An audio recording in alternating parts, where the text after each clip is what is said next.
शांति। आज का बहुत सुंदर विषय है पुरुषार्थ में योग का महत्व एवं योग के लिए धारणाएं।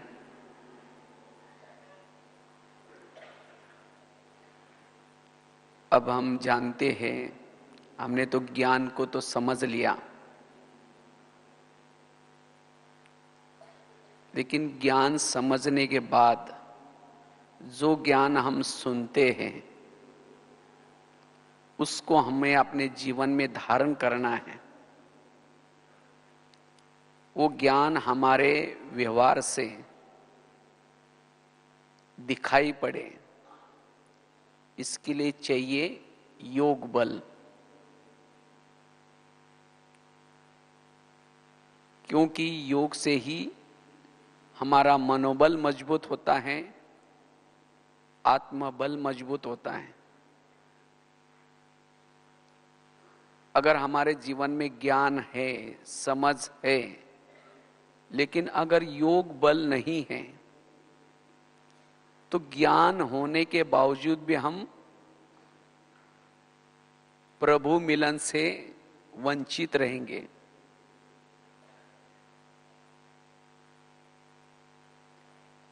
जो प्रभु मिलन से जो सुख मिलता है वो सुख अनुभव नहीं होगा।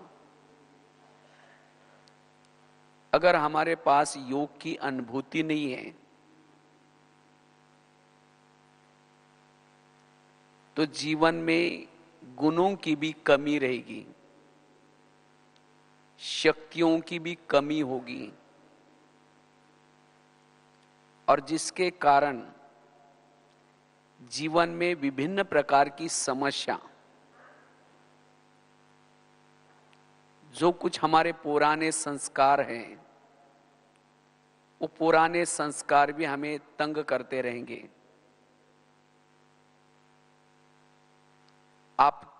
आपसी जो संस्कार है, आपसी संस्कारों में भी टकराव होता रहेगा। और जब हमारा ऐसा होता है तो हमारा टाइम वेस्ट हो जाता है। मन में निगेटिव विचार चलते रहेंगे, ये ऐसा क्यों होता है, ये मेरे साथ ऐसा क्यों करता है, जिसे अंतर्मुखता भी नहीं रहेगी, और जिसे वायुमंडल पावरफुल बनाने के बजाय और ही वायुमंडल को बिगाड़ने के निमित्त बन जाएंगे। एक दूसरे के अंदर कमी कमजोरी दिखाई पड़ेगी और फिर ऐसी आत्माओं से किनारा करते रहेंगे, उसे बात नहीं करेंगे, उसका परचिंतन प्रदर्शन करते रहेंगे। तो इस तरह से ब्राह्मण बनने के बाद, ज्ञान मिलने के बाद फिर भी जीवन में विभिन्न प्रकार की समस्या आती रहेंगी और उस समस्या में फेल होते रहेंगे। और इन सब का कारण क्या है? योग की कमी। तो अगर हम अपने जीवन की सभी समस्या का समाधान करना चाहते हैं, सभी प्रकार की समस्या का समाधान है योग बल, योग की अनुभूति। क्योंकि जब आत्मा को योग का अनुभव होता है तो आत्मा को उसका सुख मिलता है, और जिस सुख के कारण आत्मा वैरागी बनती है,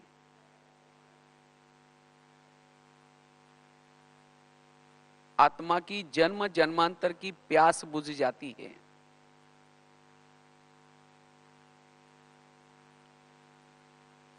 जिसके कारण, योग के कारण हमारे जीवन में गुण और शक्तियां ऑटोमेटिकली आती हैं। चाहे समस्या कितनी भी बड़ी हो, परिस्थिति कितनी भी बड़ी हो, जिस जिनके संबंध संपर्क में रहते हैं उनके स्वभाव संस्कार कैसे भी हो, लेकिन अगर हमारे पास योग बल है, वो प्रभु मिलन से सुख लिया है, तो ऐसे परिस्थिति में हम एडजस्ट होकर के चलेंगे, उनसे किनारा नहीं करेंगे लेकिन एडजस्ट होंगे। अगर योग की अनुभूति की है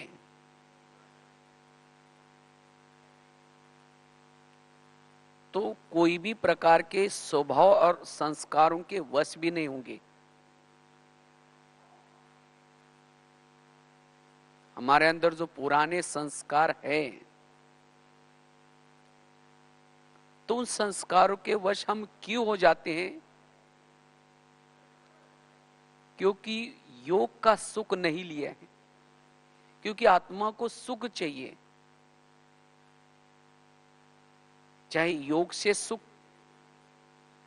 मिले, अगर योग से सुख मिलता है तो आत्मा क्षणिक सुखों के पीछे उसके वश नहीं होगी। जैसे कोई अगर जिलेबी खाता है, अगर उसको मुरमुरा दो उसको फीका लगेगा, अच्छा नहीं लगेगा। इसी तरह जिसने योग से अति इंद्रिय सुख की अनुभूति की है, तो संस्कार के वश कैसा होगा? नहीं होगा। वो संस्कार विकार उसे फीके लगेंगे। तो अगर हम अपने संस्कारों के वश हो जाते हैं, कभी कभी कोई कर्मेंद्रिय के वश हो जाते हैं, इन सब का कारण है योग की कमी। इसीलिए हम अपने दिनचर्या में रोज योग को महत्व दें, और जो आत्मा ब्राह्मण आत्माएं योग को महत्व देती है, वो जीवन में निर्विघ्न चलती रहेगी। वो गुप्त रूप में वायुमंडल बनाने की सेवा करती रहेगी, वो कर्म योगी बन करके रहेगी। इसलिए वर्तमान समय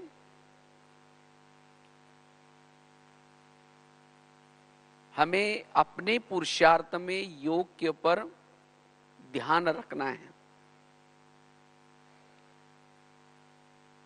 दिन प्रतिदिन समस्या आती रहेगी, बातें आती रहेंगी।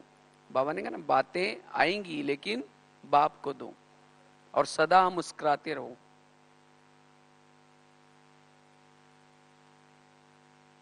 क्योंकि अब सुनने और सुनाने की सेवा कोई सुनेगा नहीं, लेकिन हमारी चेहरे पर मुस्कुराहट देखेगा।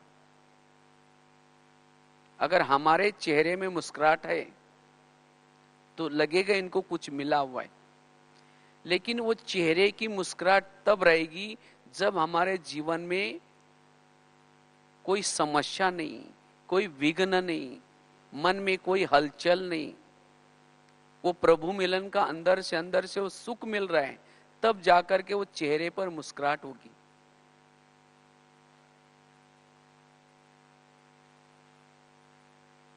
इसीलिए बाबा कहते हैं योग बल को क्या करो, बढ़ाओ।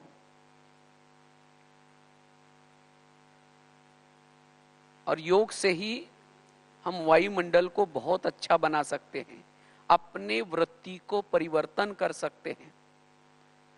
जो हमारी वृत्ति जो निगेटिव बनी है किसी के प्रति, अपने वृत्ति को परिवर्तन कर सकते हैं।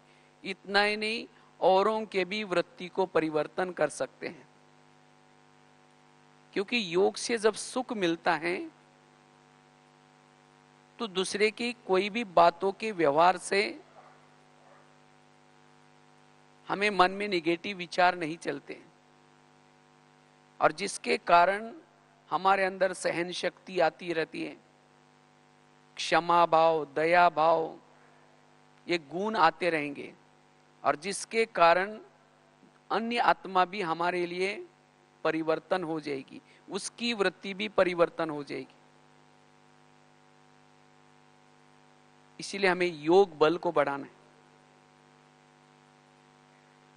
और जितना हम योग बल बढ़ाते हैं, जैसे बाबा ने कहा ना, वायुमंडल बनाओ, क्योंकि अब वायुमंडल को पावरफुल बनाने की सेवा करने की जरूरत है। लेकिन ये सेवा कौन कर सकता है?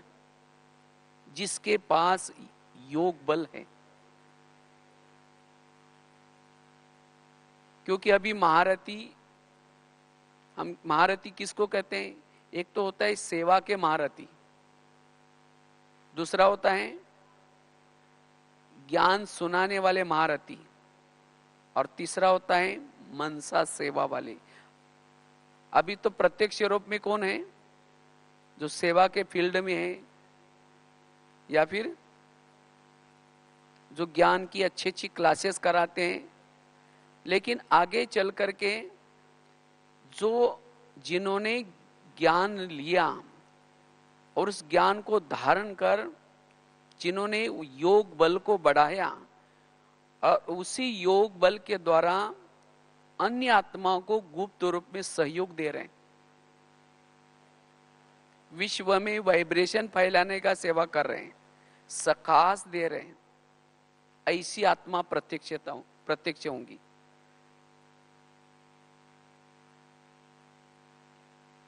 क्योंकि अन्य आत्माओं को जिसके कोई कमजोर संस्कार हैं, जिनके जीवन में कोई समस्या है, अगर ऐसी सकाश देने से उन आत्माओं का समस्या का समाधान होगा, उनके संस्कारों के ऊपर जीत प्राप्त करने के लिए उनको मदद मिलेगी। तो जिनको मदद मिलती है, जिससे मदद मिलती है, ऐसी आत्माओं को देखने के लिए वो आत्माएं तरसेंगी, उसको ढूंढेंगी।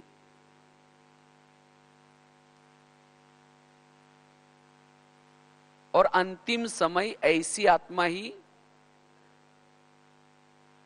उसको अपना पूर्वज मान करके जाएगी, और वही आत्माएं फिर द्वापर युग में उसका भगत बनेगी।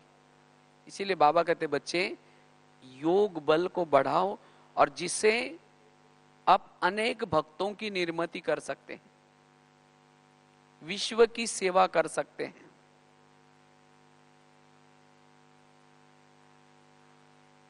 वाणी द्वारा सेवा तो हम लिमिट में कर सकते हैं, जो सामने है, जो सुन सकते हैं। स्थूल सेवा भी हम लिमिट में कर सकते हैं, लेकिन मनसा के द्वारा अनेक आत्माओं की सेवा कर सकेंगे। प्रकृति के 5 तत्वों को भी परिवर्तन कर सकेंगे। तो ऐसा परिवर्तन की सेवा करने के लिए हमारे पास क्या चाहिए? योग बल चाहिए। इसीलिए बाबा कहते बच्चे योग बल को बढ़ाओ। योग के द्वारा ही हम अपने आप को वर्तमान समय जो हम साधन के पीछे जाते हैं, कभी कभी साधनों के अधीन हो जाते हैं, लेकिन उस साधनों के बीच में रहते हुए भी वो साधनों के वश न हो जाए, हमारी स्थिति स्वराज्य अधिकारी बन करके रही। इसीलिए योग बल चाहिए। योग के द्वारा हमारी निरंतर आत्मिक स्मृति बनती है, निरंतर आत्मिक स्थिति रहती है,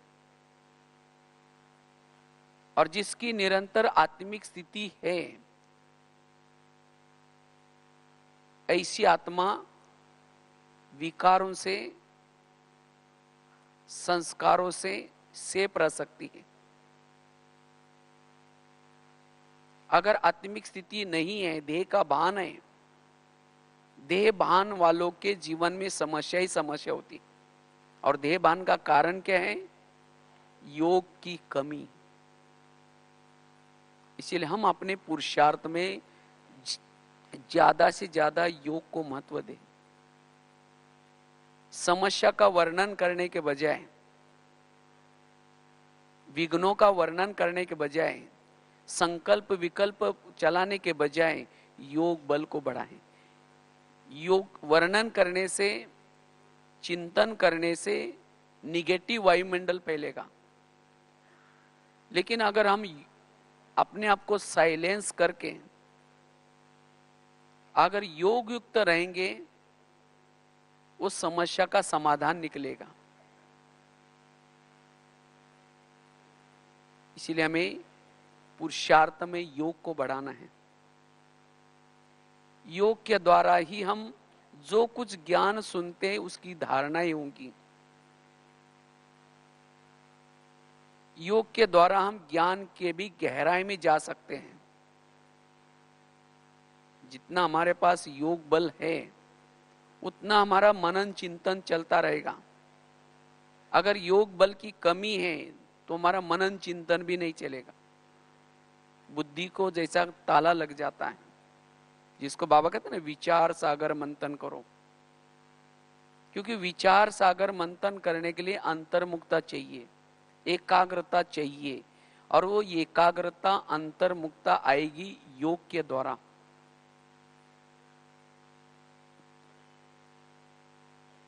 और जो आत्माएं अंतर्मुखी है, एकाग्र है, उसको दूसरों के अंदर कोई भी कमी कमजोरी नजर नहीं आएगी। हर एक के अंदर गुण विशेषता ही नजर आएगी। अगर ब्राह्मण जीवन में कोई समस्या है, किसी के जीवन में कोई विघ्न है, उसका कारण ही है वो आत्मा योग के तरफ ज्यादा ध्यान नहीं दे रहे। उसका योग का सब्जेक्ट कच्चा है। इसीलिए अगर हम ब्राह्मण जीवन की समस्या का समाधान करना है, निर्विघ्न स्थिति बनानी है, तो योग बल को क्या करना है? बढ़ाना है। तो हमारा योग बल बढ़ता जाए, यह योग का विषय हमारा अच्छा बने, उसके लिए कुछ बातों की धारणा जरूरी है। अगर हम चाहे योग बल को बढ़ाना है, योग की अनुभूति करनी है, वैसे तो सभी चाहते भी हैं कि हम योग की अनुभूति करें, लेकिन योग का अनुभव क्यों नहीं होता? योग में क्यों विघ्न आते हैं? उसका कारण है उसकी कुछ धारणाओं की कमी।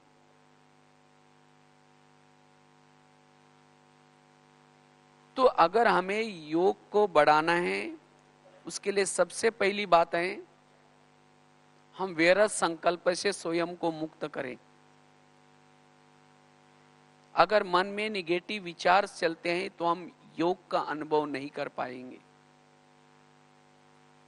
क्योंकि योग और संकल्प इसका बहुत गहरा कनेक्शन है। इसलिए शायद ही पिछले 2-3 सीजन से बाबा व्यर्थ के ऊपर बहुत अटेंशन खिंचवा रहे हैं। व्यर्थ से मुक्त बनो, क्योंकि जिसके संकल्प समर्थ हैं, समर्थ संकल्प वाला ही ऊपर जा सकता है, परमधाम में जा सकता है। अगर संकल्प निगेटिव है, संकल्प कमजोर है, वो आत्मा परमधाम में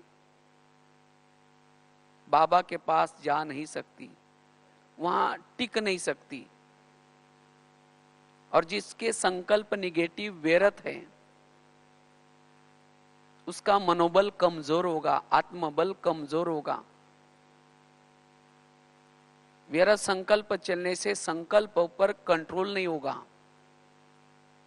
संकल्प की स्पीड बड़ी तेज होगी। और जिसके संकल्प में स्पीड तेज है, वो आत्मा अनुभूति नहीं कर पाता। और जो स्वयं आत्मा अनुभूति में नहीं है, वो प्रभु का आनंद, प्रभु मिलन का आनंद भी नहीं ले सकता। इसीलिए अगर योग की अनुभूति करनी है, व्यर्थ संकल्प से मुक्त, ये जो हमें रोज की मुरली मिलती है, विभिन्न प्रकार के क्लासेस मिलते हैं, ये सब किसी लिए मिलते हैं? हमारे जीवन में जो भी कुछ समस्या है, हमारे जीवन में जो कुछ विघ्न है, उस समस्याओं का समाधान करने के लिए विभिन्न प्रकार के पॉइंट्स मिलते हैं। तो जिसने इस ज्ञान को अच्छी तरह समझ लिया, मुरली को अच्छी तरह समझ लिया, वो व्यर्थ से मुक्त होगा। अगर इतना सारा ज्ञान मेरे जीवन में है, मैं कभी भी मुरली मिस नहीं करता हूं, सबके क्लास सुनता हूं, रिजल्ट में मेरे जीवन में कोई भी प्रकार के व्यर्थ संकल्प नहीं होना चाहिए। अगर व्यर्थ संकल्प है, इसका मतलब उस ज्ञान को मैंने समझा ही नहीं, ड्रामा को समझा ही नहीं, कर्म गति को समझा ही नहीं, हर एक का पार्ट अपना अपना ये समझा ही नहीं। अगर ये नहीं समझेंगे तो संकल्प चलते रहेंगे। योग में बैठे हैं, लाल लाइट चल रहा है, गीत बज रहा है, तो भी संकल्प निगेटिव चलेंगे। अगर संकल्प निगेटिव चलेंगे तो योग का अनुभव कैसा होगा? कर्म योगी कैसे बन सकेंगे? इसीलिए अगर योग को बढ़ाना है, योग बल जमा करना है, व्यर्थ संकल्प से मुक्त बनना, जितना व्यर्थ संकल्प से मुक्त बनेंगे, योग का बहुत अच्छा अनुभव हम कर सकते हैं, कर्म योगी की स्थिति बना सकते हैं, स्वयं का आत्मबल बढ़ा सकेंगे। इसलिए चेक करना है मेरे संकल्प किस क्वालिटी के चलते हैं।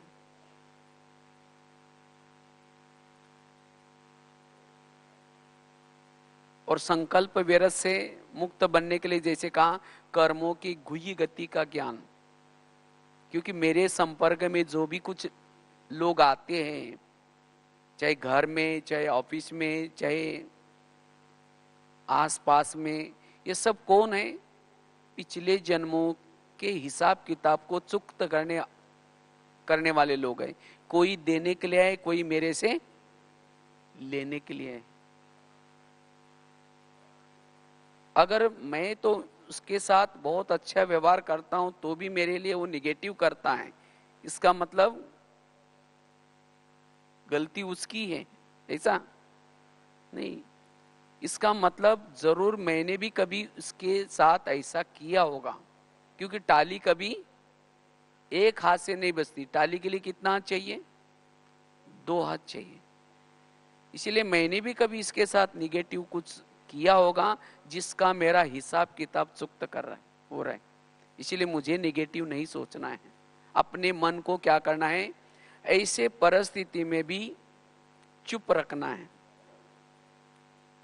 इसको कहेंगे इसने ज्ञान को समझ लिया, कर्म गति को समझ लिया। और मेरे जीवन की हर घटना में तो कल्याण है। बाबा ने मेरा ड्रामा बनाया, ड्रामा मेरा कैसा है? कल्याणकारी। मेरे जीवन की हर परिस्थिति कल्याणकारी है। तो जो भी कुछ परिस्थितियां मेरे जीवन में आती है, इससे भी मेरा कल्याण ही होगा। आज तक मेरे जीवन में जो समस्या आई, विघ्न आए, परिस्थिति आई, लेकिन उन सभी परिस्थितियों ने, विघ्नों ने मेरा कल्याण ही किया ना कल्याण।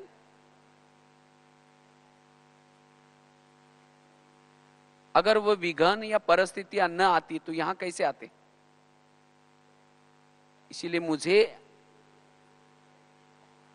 कोई विघ्न आता है, कोई समस्या आता है, तो उसके बारे में निगेटिव नहीं सोचना है। अगर निगेटिव सोचेंगे, व्यर्थ संकल्प करेंगे, तो जो हमने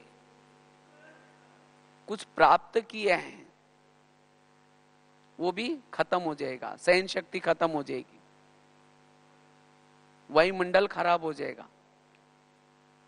इसीलिए हमें जीवन की समस्याओं का समाधान करना है, और इसके लिए ये ज्ञान के विभिन्न पॉइंट्स का हमें जिस समय जैसी परिस्थिति आते हैं उसी समय वो पॉइंट्स याद करके अपने मन को निरसंकल्प रखना है, व्यर्थ से मुक्त रखना है, मन को एकाग्र रखना है। और ऐसा जिसका मन सारा दिन एकाग्र रहता है, अंतर्मुखी रहता है, वही वायुमंडल को अच्छा बना सकता है, वही कर्म योगी की स्थिति में रह सकता है, वही अंतर्मुक्ता को बना करके रख सकता है। इसीलिए व्यर्थ संकल्प से मुक्त बनने की बहुत आवश्यकता है। जितना हम व्यर्थ संकल्प से मुक्त बनेंगे, उतना उतना दिन प्रतिदिन आप कर्म योगी की अवस्था को बना सकेंगे। लाइट हाउस माइट हाउस बनते रहेंगे, सहज अशरीरी विधेय स्थिति का अनुभव करते रहेंगे, प्रभु मिलन का अनुभव करते रहेंगे। इसलिए व्यर्थ संकल्प से मुक्त।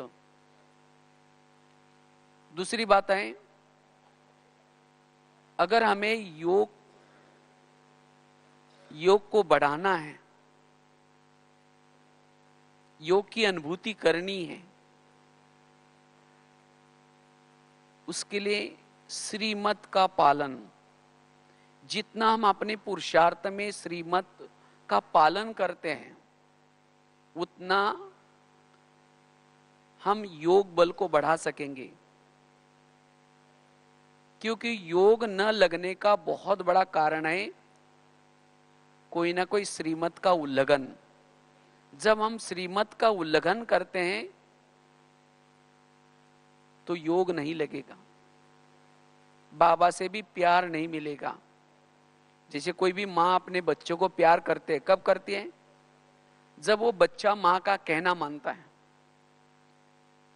अगर माँ का कहना नहीं मानेगा तो माँ उसको प्यार नहीं करेगी, उसको सवेरे जल्दी उठाती है और कई बातें सुनाते हैं, बेटा आज कपड़े गंदे नहीं करना, किसी के साथ लड़ना झगड़ना नहीं। कई बातें सुना करके उसको स्कूल में भेज देते हैं।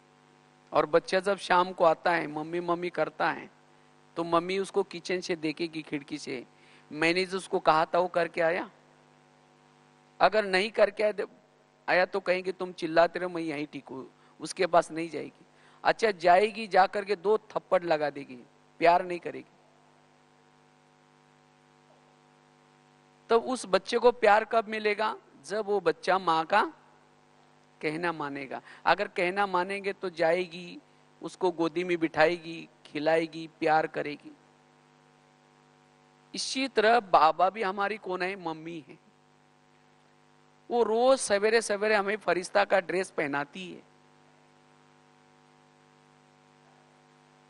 और हमें रोज मुरली के माध्यम से डायरेक्शन देते हैं। आज पर चिंतन नहीं करना, किसी की कमजोरी नहीं देखना, आत्मा में नहीं बनना, कितनी सारी बातें हमें डायरेक्शन। मुरली और कुछ नहीं, मुरली को 2 कॉलम में लिखो, मम्मी ने क्या करने के लिए बोला, और दूसरे कॉलम में लिखो मम्मी ने क्या मना किया। जो मना किया उसको न करना और जो करने के लिए बोला उसको करना, इसको कहेंगे ज्ञान। तो जितना हम बाबा ने जो कहा है वो करके आएंगे, योग में जब बैठेंगे तो बाबा का बहुत प्यार मिलेगा।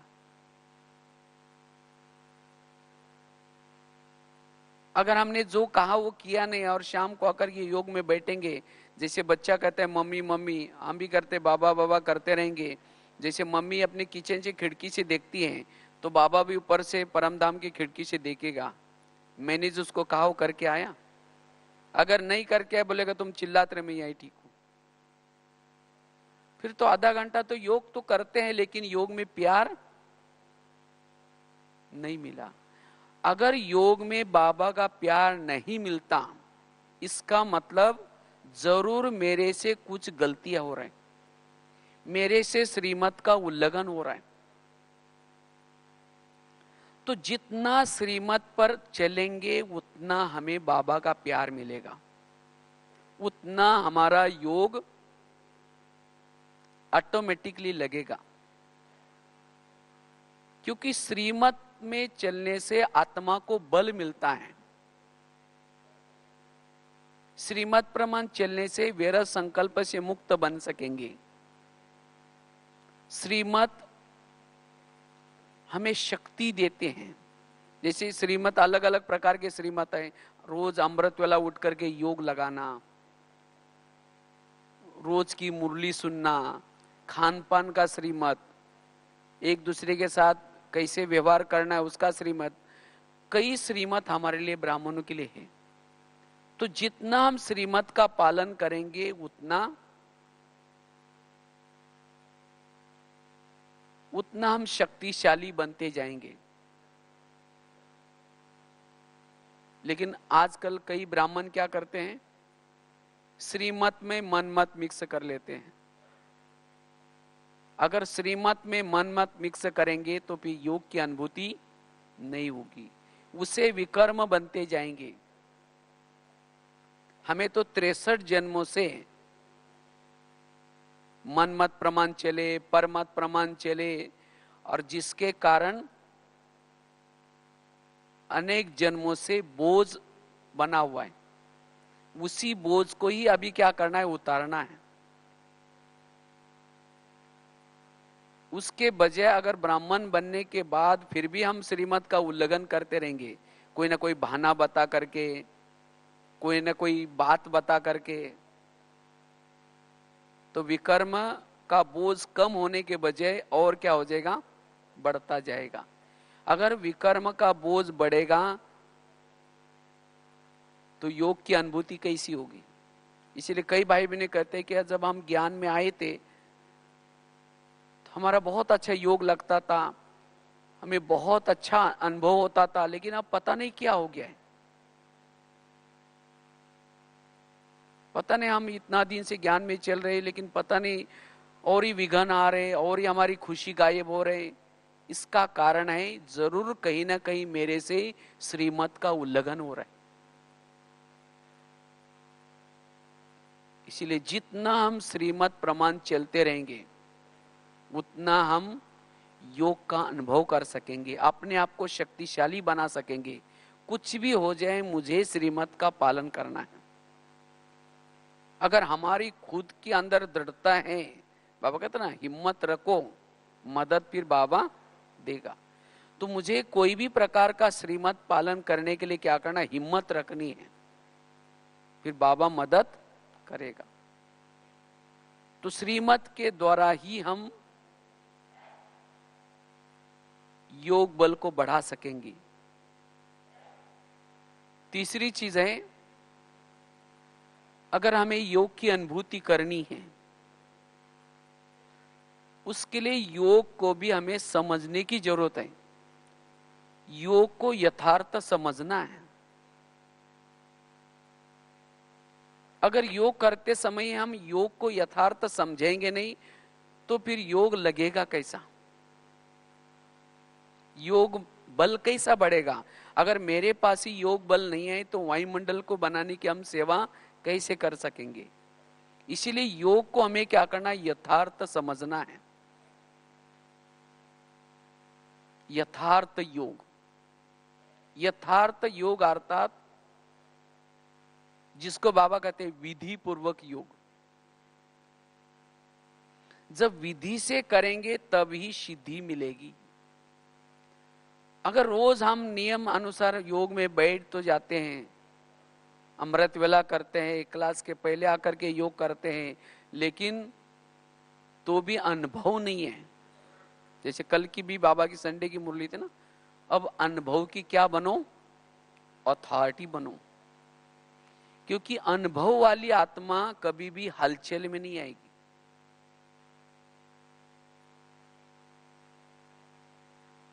तो ऐसा हमें अनुभव करना है तो उसके लिए विधि से करना है।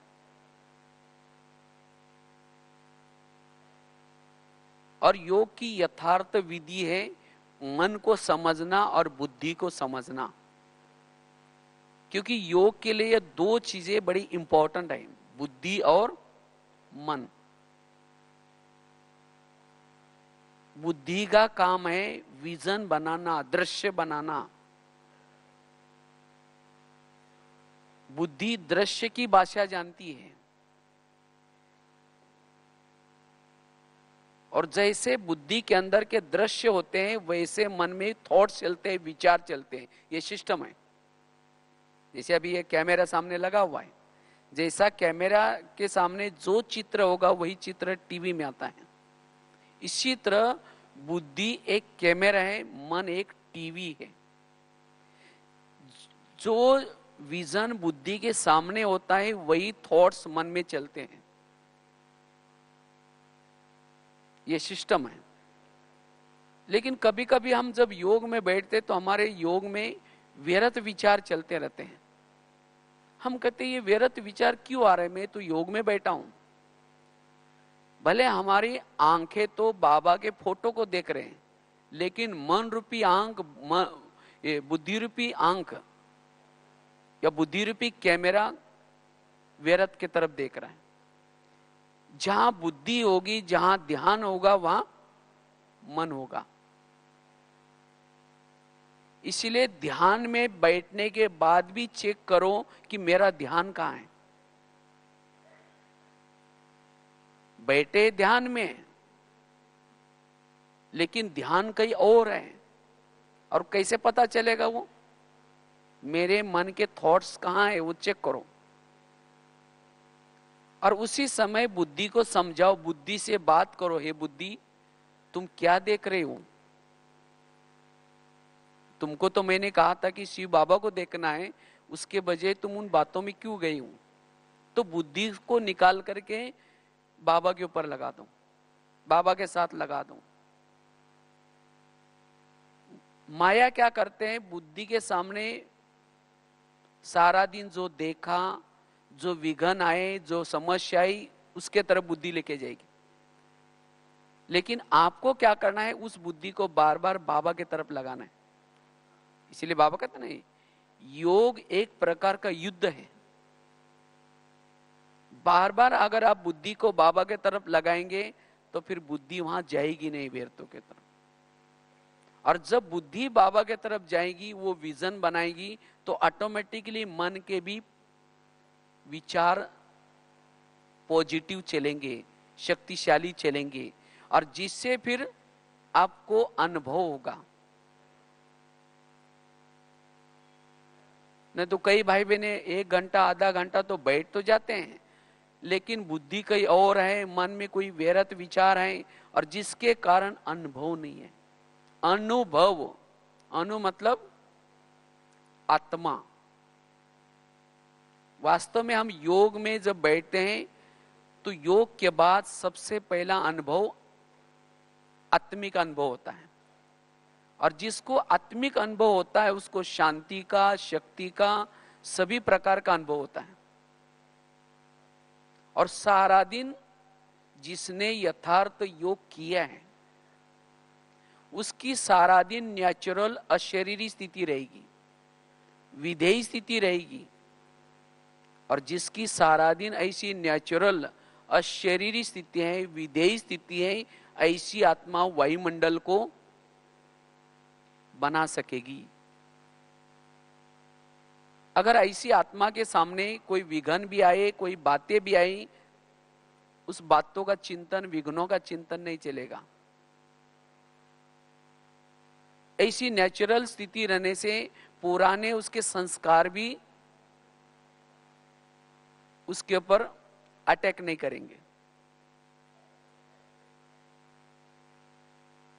इसीलिए हमें यथार्थ योग करना है।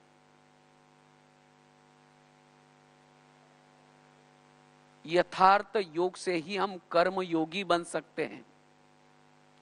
यथार्थ योग से ही नेचुरल योगी बन सकते हैं। इसीलिए चेक करना है कि मेरी बुद्धि कहां है, मेरा मन कहां है।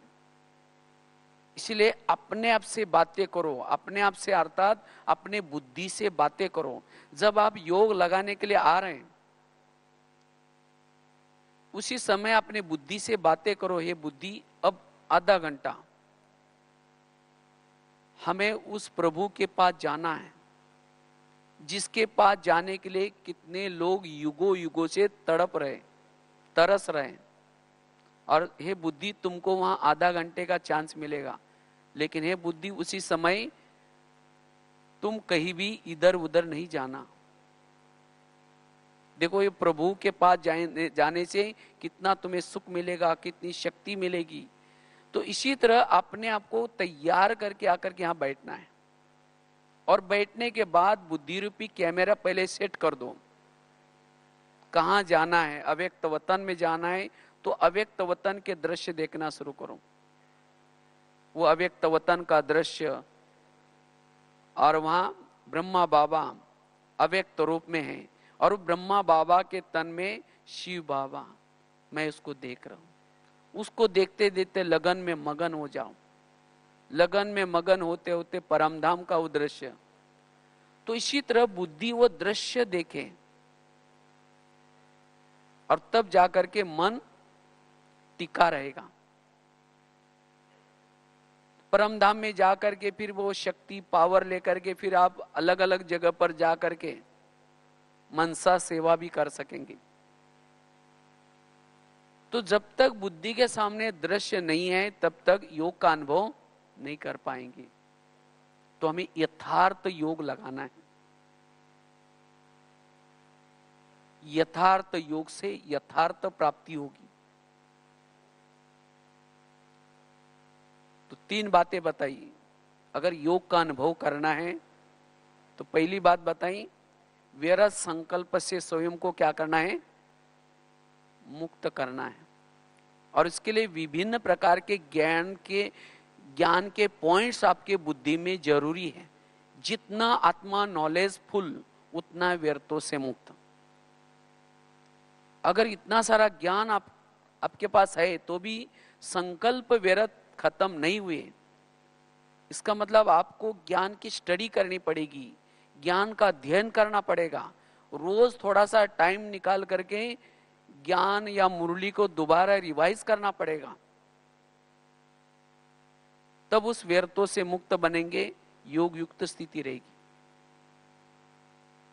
दूसरी बात बताई, श्रीमत का पालन। हमें हर पल बाबा ने सब पूरा बताया कि कैसे बोलना है, कैसे देखना है, कैसे चलना है, सोचना क्या है। हर पल हमारे लिए नियम बने हैं।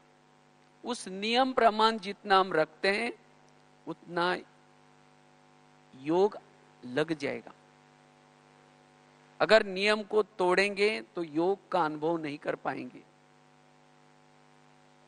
तीसरी बात बताई, यथार्थ योग।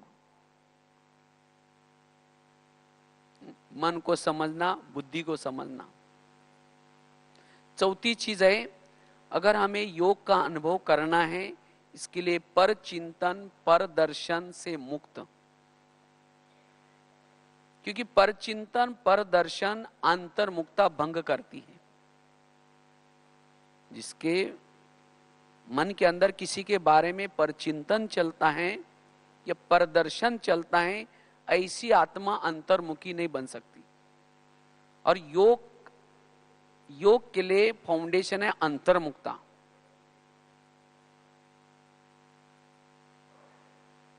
इसीलिए बाबा कभी कभी मुरलियों के अंदर कभी कभी धारणा की मुरली चलाते हैं। बाबा कहते हैं ना, बच्चे झगमुई झगमुई नहीं करो, कुसंग से स्वयं को बचाओ।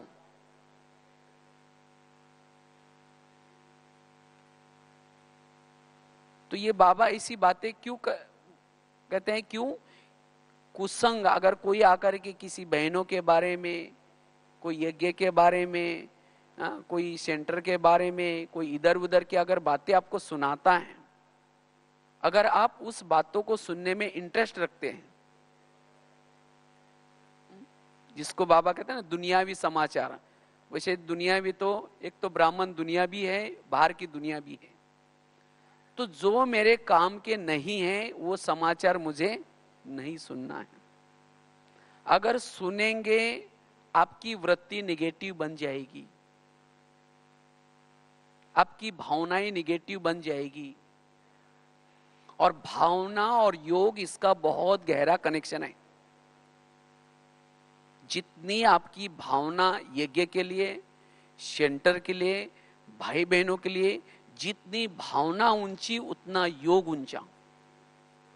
इसीलिए कई कहते हैं ना, हम जब पहले यहां आए थे हमारा योग बड़ा अच्छा लगता था, लेकिन अब पता नहीं क्या हो गया। ये क्या हो गया, इसका कारण है परचिंतन परदर्शन। जब हम यहाँ आए थे तो हमारी मधुबन के लिए, सेंटर के लिए, भाई बहनों के लिए, हर एक के लिए भावना ऊंची थी, क्योंकि हम उनके गुण देखते थे। लेकिन जैसे ज्ञान में आए, जैसे संबंध संपर्क में आए, किसी ने आकर के किसी की व्यर्थ बातें सुनाना शुरू किया, हमने उसको नजदीक जाकर के सुना, और क्या हुआ, और क्या हुआ। और ऐसी व्यर्थ बातें सुनने से हमारे संकल्प बार बार निगेटिव चले और भावना बिगड़ गई, और भावना बिगड़ी तो योग भी कम हो गया। इसीलिए हमें ऐसी बातें नहीं सुननी है, पर चिंतन पर दर्शन से मुक्त बनना है।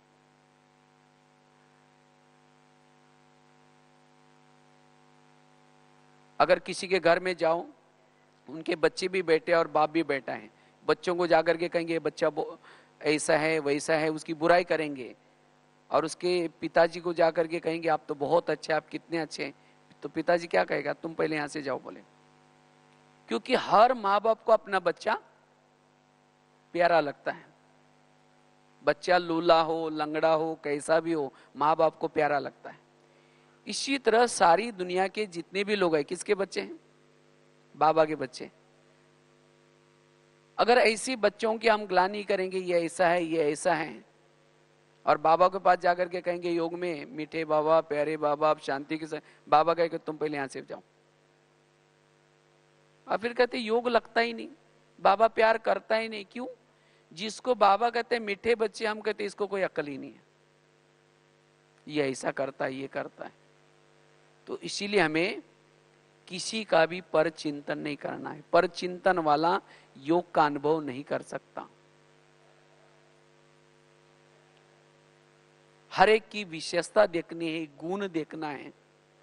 बाबा ने उस आत्मा के अंदर जो गुण है, उस गुण, कौन से गुण को देख करके बाबा ने उसको चॉइस किया है, वो गुण हमें भी देखना है। तो योग न लगने का, वियोग में विघ्न आने का यह बहुत बड़ा कारण है पर चिंतन या पर दर्शन। ये पर चिंतन से जितना हम स्वयं को सारा दिन दूर रखते हैं, उतना हम अपना मनोबल को मजबूत बना सकते हैं, अपनी अंतर्मुखता को बना सकते हैं। क्योंकि जब हम परचिंतन करना शुरू करते हैं तो ज्ञान, जो सवेरे हमने मुरली सुनी है, वो चला जाएगा। इसीलिए आज तो कई कई भाई बहन कहते हैं पता नहीं हम ज्ञान तो सुनते हैं लेकिन शाम तक कुछ भी याद नहीं रहता। क्यों याद नहीं रहता? पर चिंतन पर दर्शन। सरस्वती माँ किस पंछी के ऊपर बैठी है? हंस के ऊपर बैठी। हंस अर्थात मोती चुगता है, गुण देखता है। तो अगर सारा दिन हमारी गुणग्राही दृष्टि है, तभी सरस्वती माँ अर्थात जो हम ज्ञान सुनते हैं हमारे बुद्धि में बैठेगा। अगर मेरे बुद्धि में ज्ञान नहीं बैठता, उसका चिंतन नहीं चलता, इसका कारण है मैं किसी के अवगुण देखता हूं, और अवगुण देखने से, उसका चिंतन करने से वृत्ति निगेटिव बन जाएगी, और वृत्ति से वायुमंडल फैलता है। एक बार अगर वृत्ति निगेटिव बन गई तो उस व्यक्ति को देखते ही हमारे से वायुमंडल भी निगेटिव फैलेगा। इसीलिए मेरी वृत्ति किसी के लिए निगेटिव ना बने, इसीलिए मुझे क्या करना है, किसी का भी पर चिंतन पर दर्शन नहीं करना है। अगर मन में किसी के लिए निगेटिव विचार आते भी हैं तो अपने मन से बातें करो, हे मन, जिसके लिए तुम निगेटिव सोच रहे हैं वो आत्मा तो बाबा को कितना प्रिय है, और तुम उसके लिए निगेटिव क्यों सोच रहे हैं? अपने मन से बातें करके व्यर्थों से स्वयं को मुक्त रखना है, तब जाकर के हम योग का अनुभव कर सकेंगे। तो कितनी धारणा बताई? 4 धारणा बताई। पहली बताई व्यर्थों से मुक्त स्वयं को करना, व्यर्थ संकल्प से मुक्त रखना। दूसरी बात बताई श्रीमत का पालन, तीसरी बात बताई यथार्थ योग। चौथी बात बताई पर चिंतन पर दर्शन से स्वयं को मुक्त रखना। पांचवी बात है अगर हमें योग का अनुभव करना है, इसके लिए सारा दिन जितना हम सोमानों में रहते हैं, जितना हम सोमान में रहते हैं उतना हमारी आंतरिक शक्तियां जागृत होती हैं। सोमान से योग हमारा बहुत अच्छा लगेगा, क्योंकि सोमान अर्थात शुद्ध संकल्प, पॉजिटिव संकल्प। जितना हमारे मन में पॉजिटिव शुद्ध संकल्प चलते हैं उतना आत्मा स्थिर रहती है, अपने स्वधर्म में टिक सकते हैं। सोमान से स्वधर्म में टिकेगी, वो भ्रुकुटी सिंहासन पर बैठेगी, अपने आसन पर बैठेगी। अगर हम सोमान को छोड़ देंगे, आसन को छोड़ देंगे तो देहाभिमान आएगा। इसलिए बाबा ने मुझे क्या क्या मान दिया है, सोमान अर्थात मेरा क्या क्या मान है, अपना क्या क्या मान है। हम क्या करते हैं, इसने मुझे मान दिया नहीं, इसने मुझे पूछा ही नहीं। अरे मेरा अपना स्वयं का कितना मान है। जितना अपने मान के स्थिति में रहेंगे उतना दूसरा कोई पूछे न पूछे, कोई सम्मान दे या न दे, उसका कोई फर्क नहीं पड़ेगा। आज जो ब्राह्मणों के जो व्यर्थ संकल्प चलते हैं उसका कारण है सोमान की कमी। बाबा ने मुझे कितना मान दिया है, बाबा ने मुझे कितनी सारे टाइटल दिए हैं, रोज कितना सारा वरदान दे रहा है, टाइटल दे रहा है। इस टाइटल के स्मृति में रहेंगे, सोमान के स्मृति में रहेंगे, उतना हम स्वधर्म में टिक सकेंगे, उतना हमारी एकाग्रता रहेगी, अंतर्मुखता रहेगी, और उतना हम कर्म योगी भी बन सकेंगे और योग का अनुभव कर सकेंगे। तो योग का अनुभव करने के लिए बीच बीच में हम अपने सोमान की स्मृति देते रहे, या चाहे कोई ना कोई रोज एक ना एक सोमान स्मृति में रहे। जितना सोमान का हमारी स्मृति रहेगी उतना हम योग युक्त रह सकेंगे। और सोमानों से हमारे अंदर जो विकारों की बीमारी लगी है वो बीमारी भी खत्म होगी। सोमान एक प्रकार के टैबलेट्स हैं। जैसे बीमार कोई होता है तो उसको टैबलेट दी जाती है, टैबलेट से अंदर जो अंदर अलग अलग जो वायरस होता है उसके ऊपर एक बल मिलता है। तो इसी तरह जिस प्रकार का मेरे अंदर विकार है, हर विकार के ऊपर जीत प्राप्त करने के लिए टैबलेट्स अलग अलग है। तो इसीलिए हम अलग अलग प्रकार के सोमानों के अभ्यास करें। तो सोमान को अभ्यास करने से उस विकार के ऊपर हम जीत प्राप्त कर सकेंगे, हमारे अंदर एक प्रकार का बल आएगा और हम योग युक्त रह सकेंगे। इसीलिए सोमानों का अभ्यास। छठी धारणा है, अगर हमें योग का अनुभव करना है इसके लिए सारा दिन स्वराज्य अधिकारी स्थिति। अगर सारा दिन हमारी स्वराज्य अधिकारी स्थिति है, हम योग का अनुभव कर सकेंगे। जो स्वराज्य अधिकारी है उसकी हर इंद्रिया उसके वश में है, क्योंकि शरीर हमारा एक किला है और इस किले के अंदर आत्मा राजा रहता है। जैसे पहले जमाने में राजा एक किले में रहते थे और किले के कई दरवाजे रहते थे। अगर कोई भी दरवाजे में आता है तो उसकी पूछताछ होती थी,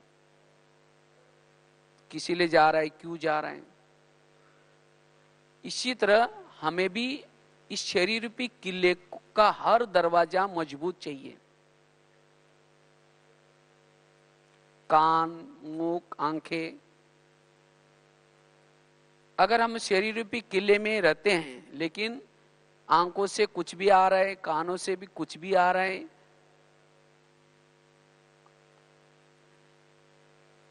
मन से कुछ भी आ रहा है, तो आत्मा स्वराज्य अधिकारी स्थिति में नहीं रह सकेगी, और जिसके कारण योग का अनुभव नहीं होगा।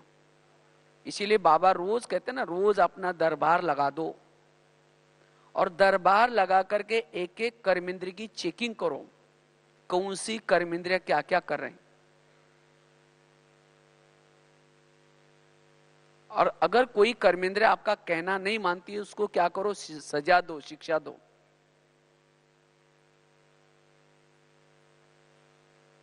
तो जितना हम स्वराज्याधिकारी बन करके हर कर्मेंद्रिय की चेकिंग करते हैं, उतना हम योग युक्त रह सकेंगे।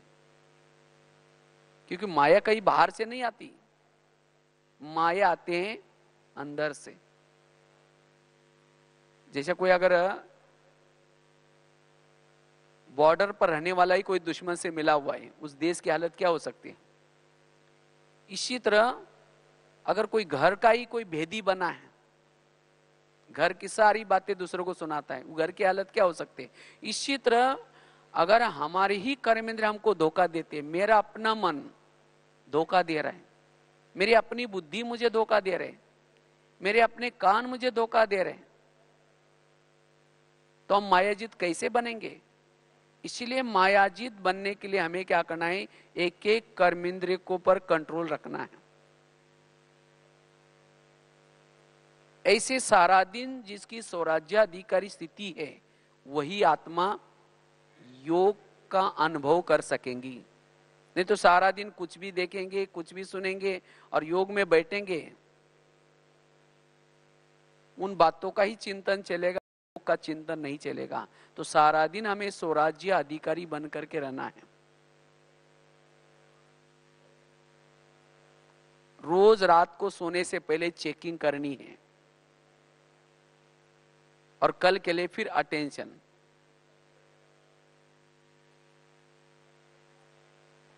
सातवीं धारणा है लास्ट की, अगर हमें योग बल को बढ़ाना है, इसके लिए निरहंकारी स्थिति, जितना हम निरहंकारी स्थिति में रहते हैं, उतना योग युक्त बन सकेंगे। अगर हमारे अंदर कोई प्रकार का अभिमान है, अभिमान वाला योग युक्त नहीं बन सकता। क्योंकि अभिमान आने से संकल्प चलते हैं, व्यर्थ संकल्प चलते हैं, और वो अभिमान से हम दूर रहे, कराने वाला बाबा है, मैं निमित्त हूं। जितना निरहंकारी नम्रचित, उतना हमारे जीवन में गुण और शक्तियां रहेगी। थोड़ा अभिमान आया, गुण और शक्तियां चली गई। अभिमान आने से गुणों का गुलदस्ता मुरझा जाता है, सब गुण और शक्तियां चली जाते हैं, अकेला महसूस करेंगे।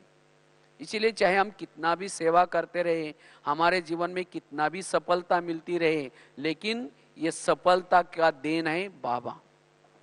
बाबा मेरे से करा रहा है, मैं निमित्त हूं, करण कनावरहार बाबा है। तो जितना हमारे अंदर ये निरहंकारी स्थिति रहेगी, उतना हम व्यर्थ से मुक्त होकर के एकाग्र बन सकेंगे, योग युक्त रह सकेंगे। तो योग न लगने का कारण है, कभी कभी हमारे जीवन में कोई सफलता मिलती है, जितना हम आगे बढ़ते हैं,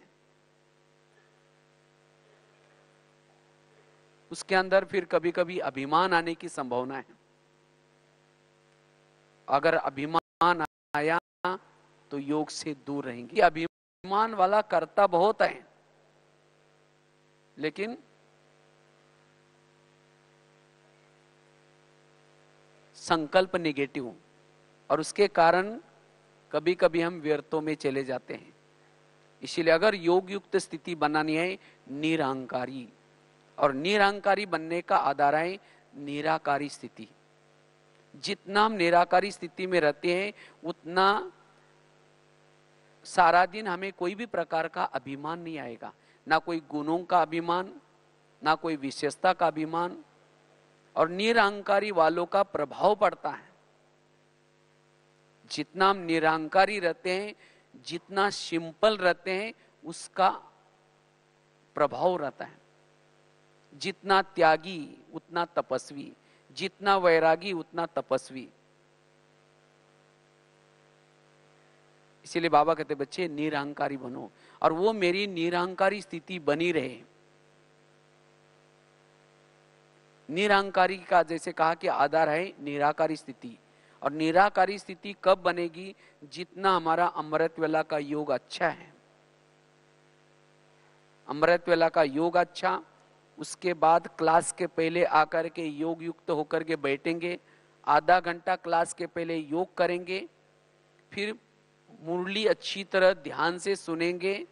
अगर ये हमारे रोज के दिनचर्या में ये 3 बातें हैं, अमृतवेला का योग, क्लास के पहले का आधे घंटे का योग और मुरली, ये 3 चीजें हमें निराकारी स्थिति में स्थित करेगी, आत्मानुभूति कराएगी। और जिसकी आत्मानुभूति है वो सारा दिन योग युक्त रह सकता है। अब कई तो हम शुरू में तो आए थे, मुरली तो अच्छी सुनते थे, योग भी करते थे, लेकिन आजकल थोड़ा ब्राह्मणों में ढीलापन आता जाता है। क्या करते हैं, क्लास के पहले आधा घंटा योग नहीं करेंगे, सीधा आकर के मुरली सुनेंगे। अगर केवल मुरली ही सुनते तो मुरली में एकाग्रता नहीं आएगी। जो मुरली से जो बल है वो बल नहीं मिलेगा, नशा नहीं चढ़ेगी, और जिसके कारण फिर सारा दिन देहाभिमान होगा, और जब देहाभिमान होगा तो सारा दिन बुद्धि हद में रहेगी। क्योंकि निराकारी स्थिति में रहने वाला किसी के भी प्रभाव में नहीं आएगा, ना कोई व्यक्ति के प्रभाव में आएगा, ना कोई वस्तु के प्रभाव में आएगा। क्योंकि आजकल साधन इतने निकलते जा रहे हैं, बहुत अच्छे अच्छे साधन निकलते जा रहे हैं। अगर हमारा थोड़ा भी देहाभिमान है, हम साधनों के वश होंगे, साधनों के वश होंगे या कोई व्यक्ति के वश होंगे, और जहां वश में है वहां योग युक्त स्थिति नहीं होगी। इसीलिए स्वयं को सेफ रखने का साधन है ये निराकारी स्थिति। जितना हम निराकारी स्थिति में रहते हैं उतना निरहंकारी रहेंगे, और जितना निरहंकारी उतना योग युक्त। इसीलिए बाबा ने भी अंतिम समय के 3 शब्द यूज किए थे, बच्चे निराकारी बनो, निर्विकारी बनो, निरहंकारी बनो। और जितना हम निरहंकारी है उतना हर जगह पर, जैसे भी हर परिस्थिति में स्वयं को हर्षित मुख रख सकेंगे, स्वयं को सदा खुश मिजाज बना करके रख सकेंगे। नहीं तो कई बार बातें आती हैं और ये बातें हमारी खुशी को गायब करते हैं। और खुशी गायब क्यों हो गई? देह का भान। जितना निराकारी स्थिति में रहेंगे, अशरीरी स्थिति में रहेंगे, हमारी खुशी गायब नहीं होगी। और वायुमंडल को भी हम अच्छी तरह, भले रात निराकारी स्थिति वाला रात में सोए हैं, कर्म कर रहे हैं, तो भी उसका समय सफल हो रहे हैं, तो भी उसे सेवा हो रहे, वायुमंडल बना रहे हैं।